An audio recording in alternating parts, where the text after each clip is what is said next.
শামীম রাব্বিদের অপরাজিত ৮৩ রানের জুটিতে ১৪১ রানের পুঁজি পায় বাংলাদেশ। এই পুঁজি নিয়ে পাকিস্তান শাহিনসের বিপক্ষে বোলিংয়ে নামে টাইগাররা।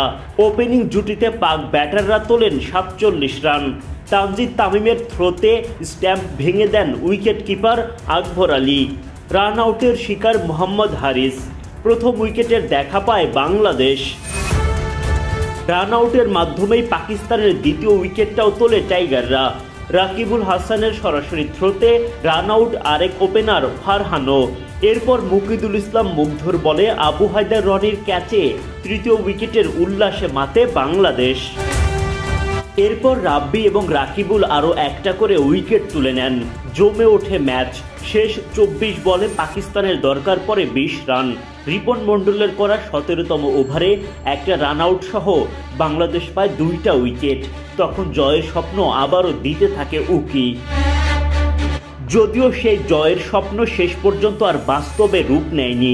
আবারও তীরে এসে তরি ডোবার গল্প। একেবারে কাছে এসেও ৩ উইকেটের ব্যবধানে ম্যাচটা হেরে বসে টাইগাররা।